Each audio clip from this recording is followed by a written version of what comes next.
I'm Stephanie, 66, standing in the sunlit doorway of the Book Nook, the charming bookstore my grandson Leo opened last year. I'm filled with a sense of pride and contentment.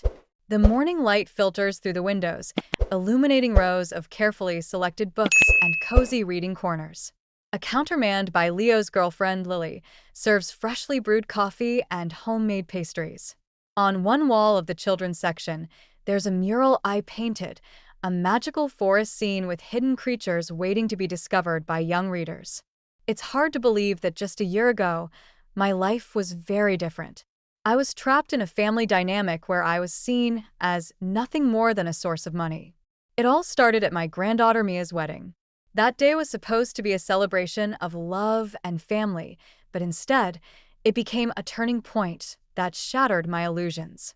I remember spending extra time getting ready that morning.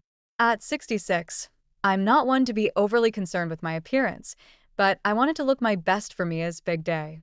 I put on a soft lavender dress that my late husband, Henry, had always adored. I carefully styled my gray hair and dabbed on a bit of the perfume he'd given me on our last anniversary before he passed away 3 years ago. As I looked at myself in the mirror, I could almost hear his voice saying, "You look beautiful, Stephanie." The wedding ceremony at the historic St. Mary's Church was lovely. Mia looked radiant as she walked down the aisle, her face glowing with happiness. My son, Ethan, beamed with pride as he escorted her, and even my daughter-in-law, Olivia, seemed genuinely touched. For a brief moment, everything felt right. But when I arrived at the reception at the Grand Oaks Hotel, my world started to crumble. As I approached the check-in table to get my name tag and table assignment, the young woman behind the table handed me a tag with the words, "The old lady bankrolling it all," written in elegant calligraphy. I was stunned. I couldn't believe what I was seeing. I thought it must be a mistake, but when I mentioned it to the young woman, she was just as shocked. I didn't want to cause a scene at Mia's wedding, so I forced a smile and said I'd talk to my family about it. Throughout the cocktail hour, I tried to ignore the tag and enjoy myself, chatting with other guests. But then I overheard a conversation that made my blood boil. "Did you see the grandmother's name tag?" Someone whispered with a snicker. "Olivia thought it would be a riot," another voice replied. "She's their personal aim." I felt sick to my stomach. I moved away quickly, my hands shaking. Just then, Ethan spotted me and waved me over to a group of well-dressed guests. "Mom, come meet the Carters. Dad used to do business with Tom," he said. As I approached reluctantly, Tom Carter looked at my name tag, and his smile faded. Ethan then laughed and said, "Mom, our walking piggy bank."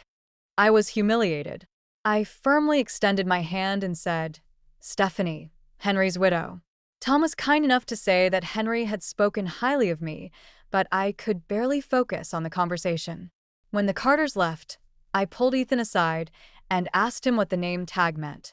He just laughed it off and said it was a joke. "Everyone knows you've got the money since Dad left you everything," he said. I told him it was humiliating, but he rolled his eyes and told me to lighten up. Just then, Olivia appeared, and she and Ethan laughed about it again. I excused myself and headed to the restroom, feeling completely humiliated. As I was in the restroom, an older gentleman in a well-tailored suit entered, then quickly backed out, apologizing. It was Mr. Thompson, Henry's attorney. He told me there was something I needed to know. He reached into his inner jacket pocket and pulled out an envelope. It was a codicil to Henry's will. He explained that Henry had added it shortly before he passed away. I opened the envelope with trembling hands. The legal language was complex, but the meaning was clear. Any descendant who publicly humiliated me would be disinherited from their share of Henry's fortune, a fortune much larger than I had ever realized. I was shocked. Mr. Thompson said Henry had hoped it would never be needed. He wanted our family to treat me well out of love, not fear of losing their inheritance. I carefully folded the document and handed it back to Mr. Thompson. I told him I wasn't going to do anything yet. I wanted to see how far my family would go. As I returned to the reception, the name tag on my chest felt like a heavy weight, but instead of shame, I felt a new determination rising within me. After the wedding, things only got worse. Olivia called me the next day to thank me for the wedding and then casually mentioned that Mia's in-laws were having financial trouble and couldn't pay for the honeymoon. They were hoping I could help. I was so tired of their constant demands, but I said I'd think about it. Then my grandson Leo came to visit. He apologized for the name tag incident and told me he'd noticed how Ethan and Olivia had changed since Henry died. He said they were always talking about my money. He also revealed that he'd overheard them discussing my house. They thought it was too big for me, and that they could help me downsize. I was heartbroken. I realized that my family had been taking advantage of me for years. I remembered all the times I'd given them money for renovations, cars, and vacations. Over the past 3 years, I'd given them nearly $250,000. 3 days after the wedding, Ethan and Olivia invited me to a post-wedding brunch at their country club. I decided to go, curious to see if the name tag incident was a one-time thing or part of a pattern. At the brunch, everything seemed fine at first. But then, during the meal, Olivia clinked her glass for attention and announced that I would be paying for Mia's dream honeymoon in the Maldives. I was stunned. I hadn't agreed to anything. When I said so, Ethan leaned over and whispered for me not to make a scene. But I'd had enough.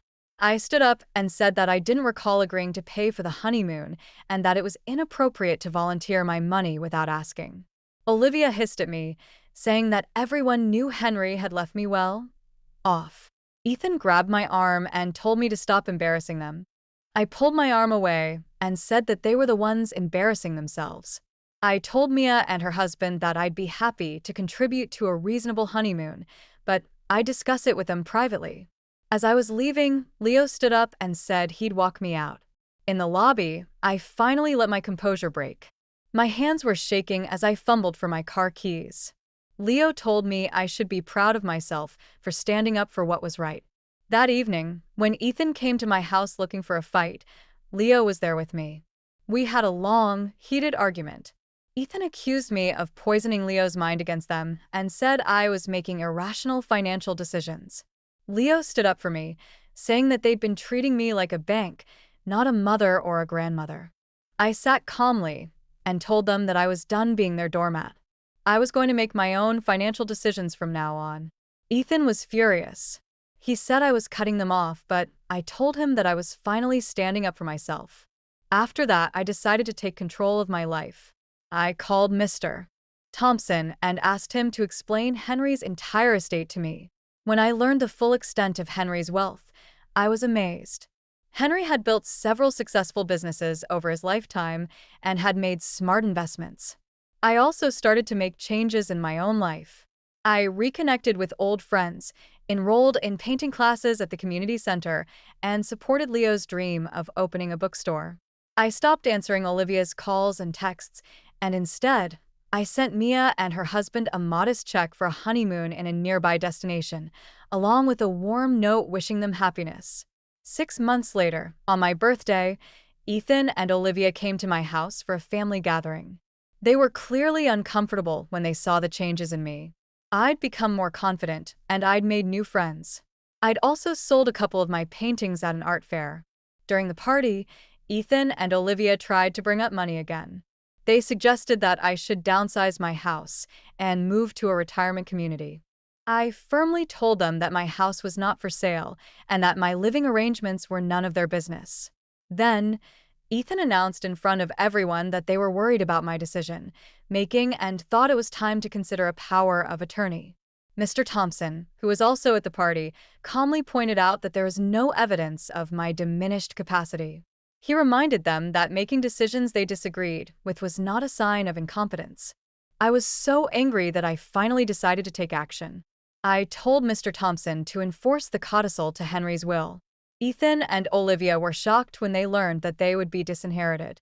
They argued and protested, but it was too late. The gathering ended soon after.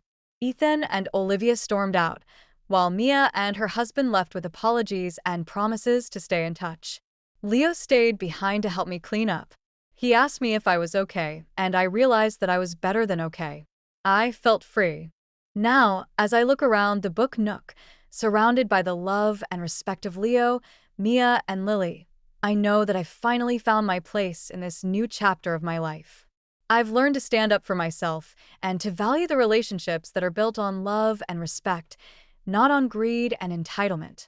Henry would be proud of the boundaries I've set and the life I've reclaimed.